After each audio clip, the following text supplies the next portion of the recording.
Before we start, make sure we don't lose you in the dark. Subscribe, like this video, and leave a comment to show you are here.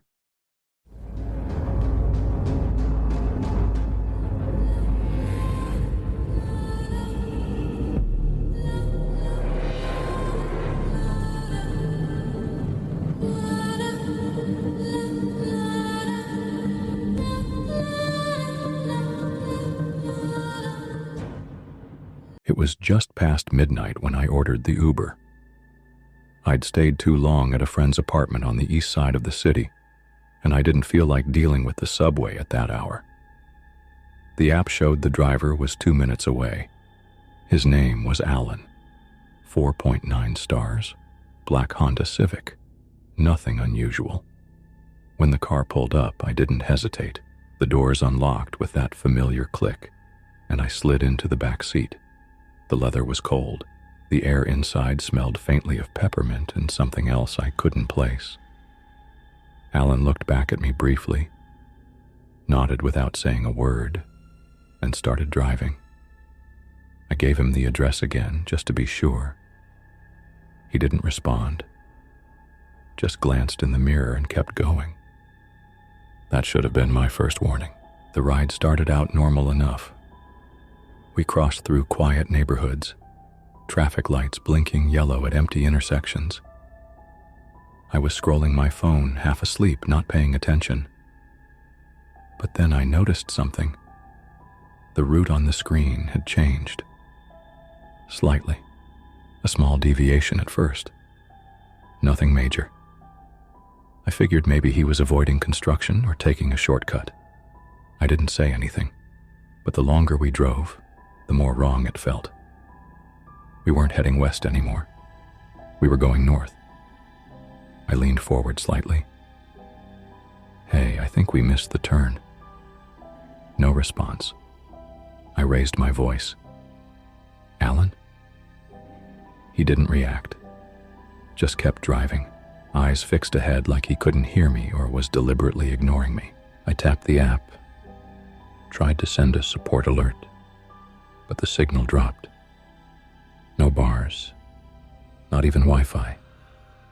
I looked out the window and realized I didn't recognize anything. We'd left the residential streets behind. Now it was just warehouses, fences, and long stretches of darkness between broken streetlights.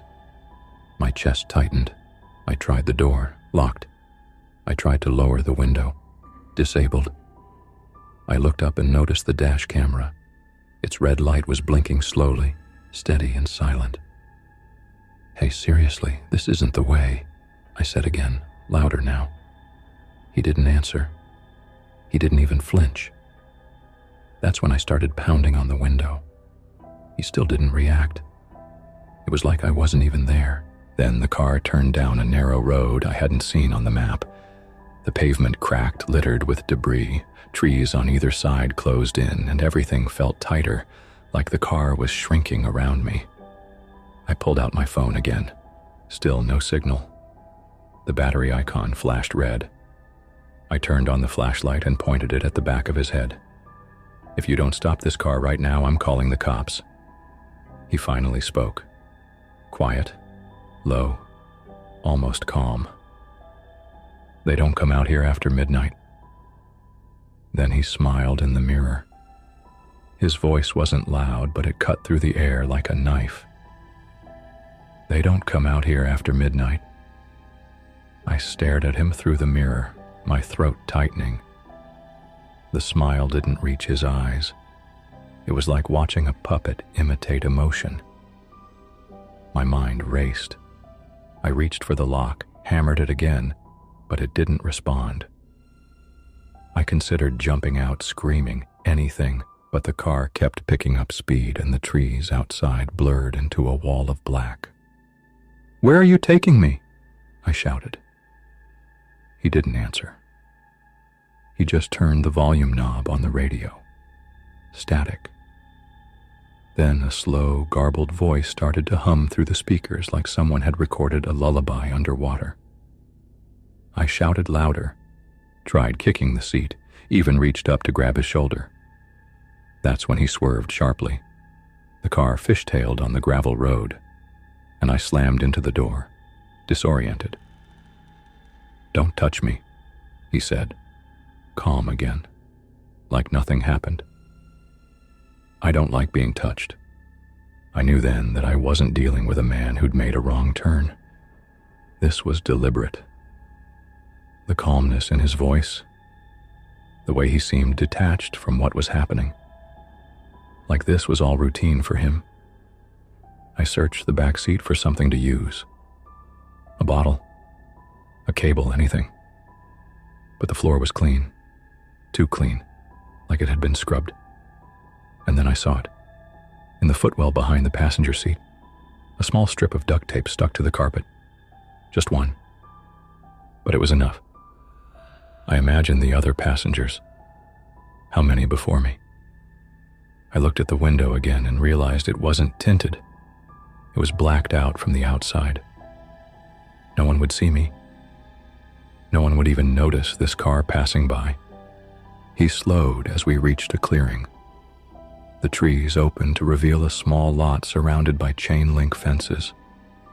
Beyond that, a single concrete structure. No lights, no sign of life. He stopped the car, put it in park, and finally turned around to look at me fully. His face didn't belong to him. I don't mean that figuratively. It looked wrong, like it had been stretched over a frame too tight. His skin twitched at the corners. His eyes were too still. He said, "You asked where I was taking you. This is where the road ends." Then he reached down, and I heard the click of the door locks disengaging. I didn't wait. I kicked the door open with everything I had, stumbled out and ran. The gravel tore up my shoes and my knees when I tripped. But I didn't care. I didn't look back. I heard the car door shut behind me, heard footsteps crunching slow and steady. I didn't know where I was going, just that I had to get away from that voice, that car, that face.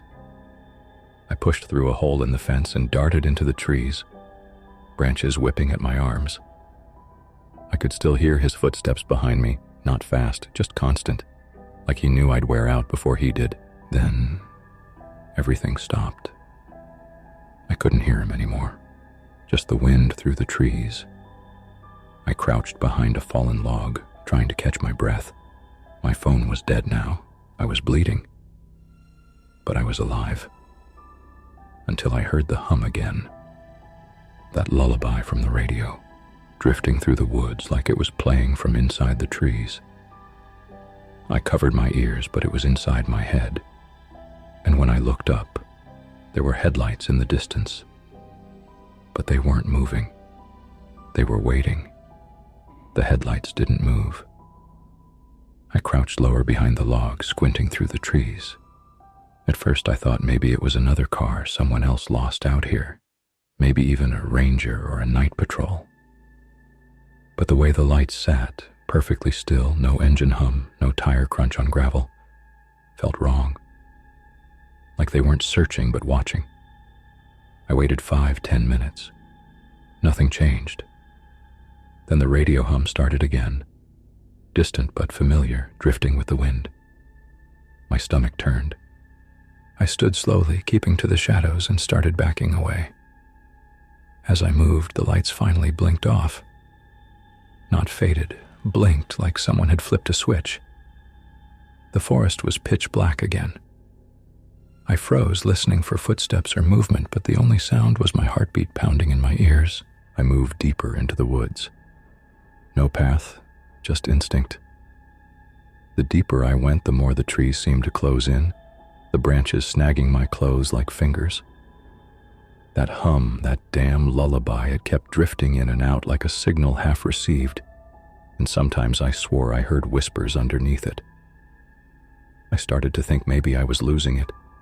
Maybe the panic was messing with my head until I found the cabin. It was barely more than a shack, leaning slightly to one side, half collapsed from rot and age. But it was shelter. I forced the door open and stepped inside, slamming it shut behind me. No lock, just a piece of rusted metal I wedged into the frame. The inside was worse.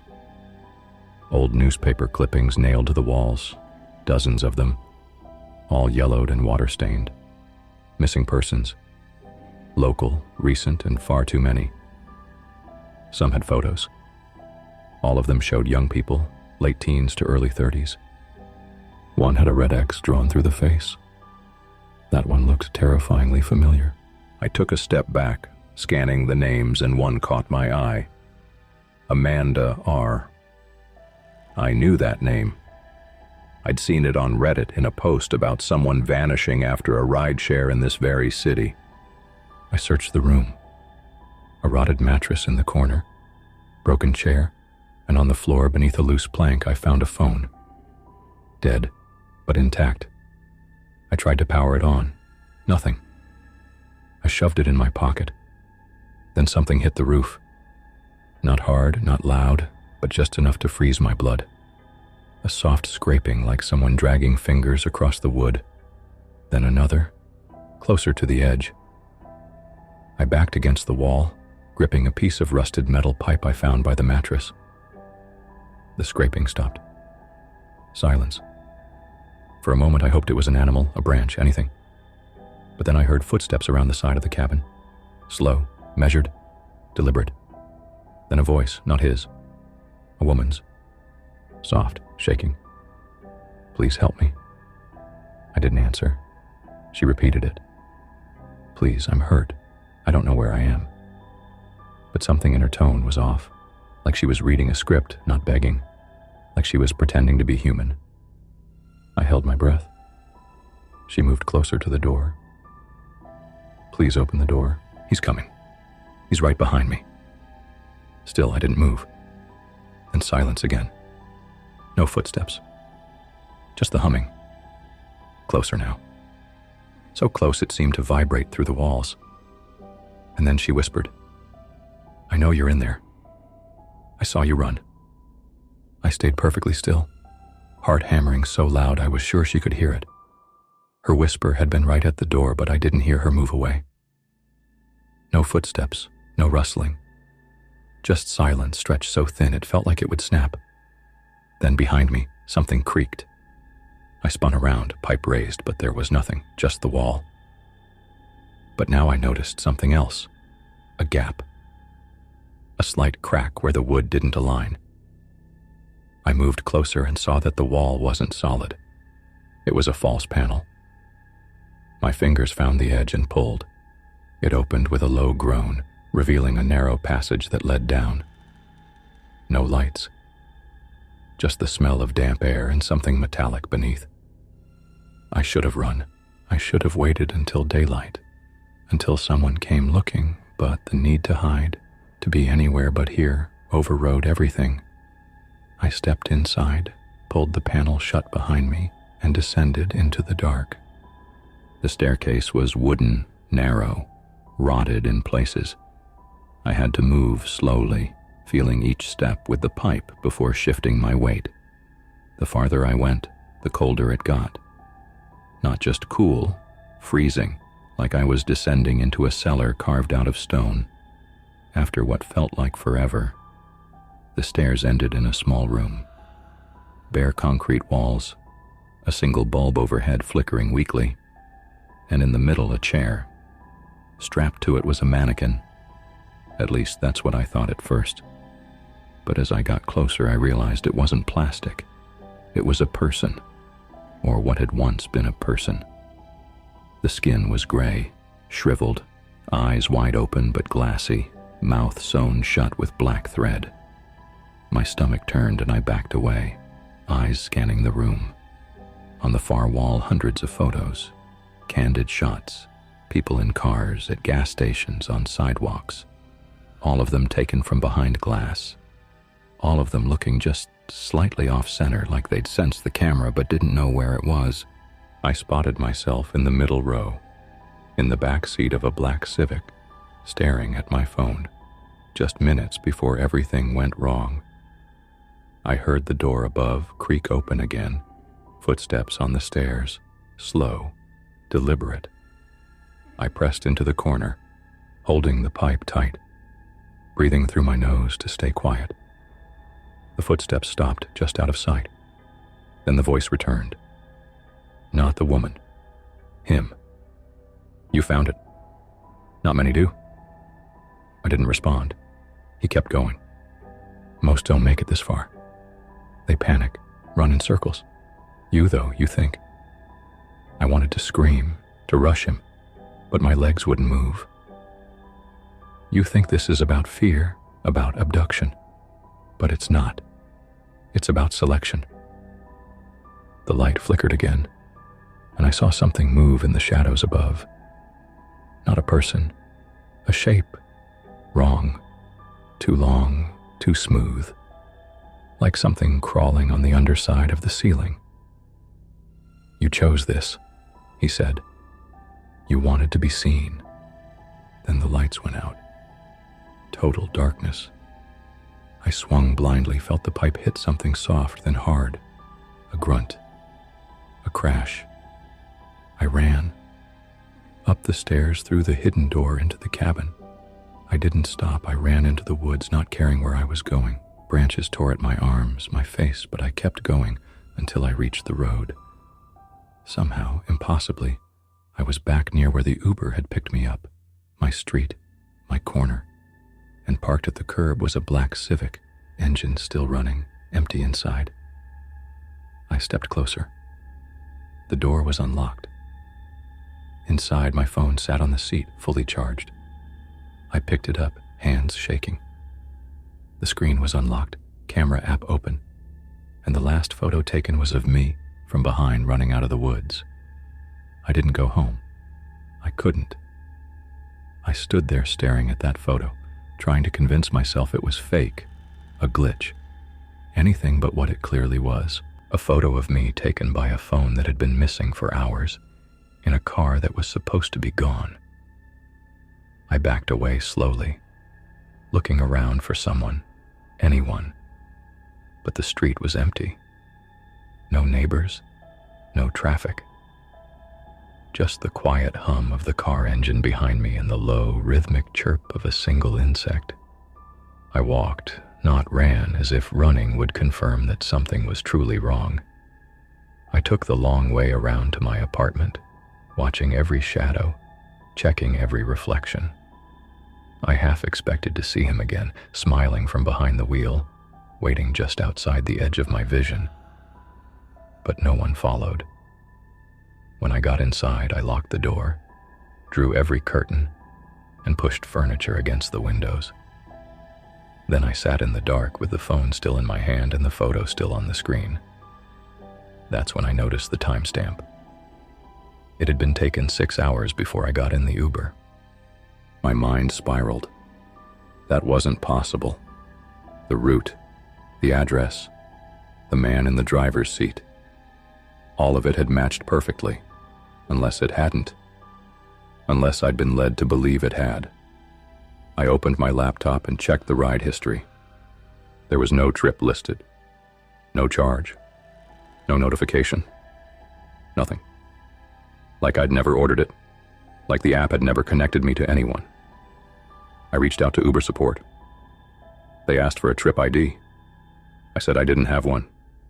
They told me without it, they couldn't help. I asked if anyone else had reported something similar. They went silent. Then disconnected the chat. I barely slept. Every time I closed my eyes, I heard that humming lullaby in the back of my skull. I started digging.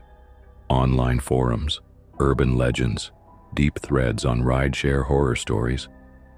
Most of them sounded like fiction until I found one dated 2 years ago. A post titled, "I got into the wrong car and never came home." It had been made by someone named Amanda R., the name from the newspaper clipping in the cabin.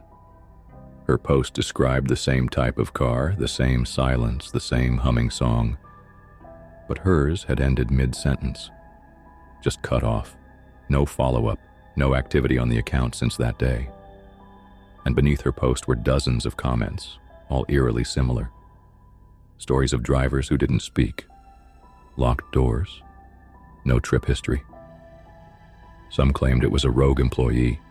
Others thought it was a serial killer. But one comment stood out. You don't call him. He calls you. When you're alone. When you're vulnerable. When you think no one would miss you for a night. That's when he picks you. I slammed the laptop shut. I wanted to believe this was just some sick game. A hallucination. A vivid nightmare. But then the phone buzzed in my hand. A new notification. From an app I didn't have installed. It just said, "Your ride is outside." I looked through the peephole. The street was empty. But when I looked again, just for a second, I saw the headlights flicker on and then off. No engine, no driver, just those two beams staring back at me from the dark. I didn't move. I stood there staring through the peephole long after the lights disappeared. No car, no sound, just the weight of silence pressing against the door. I sat down on the floor, phone clutched tight, trying to slow my breathing. Minutes passed, maybe hours. I lost track. Eventually, I convinced myself it was over. Whatever game this was, whoever he was, maybe he'd moved on.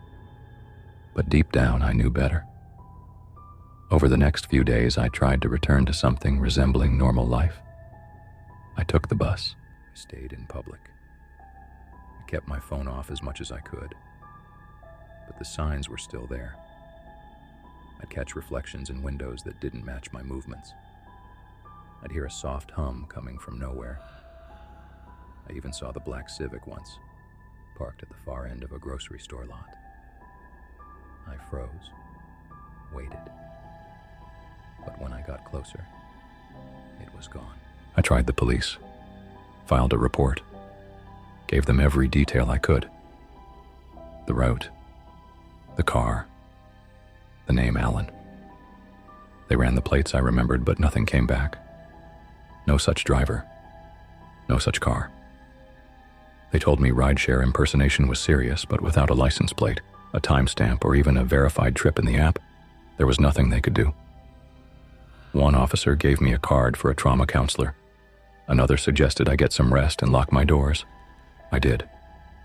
But rest never came. Not really.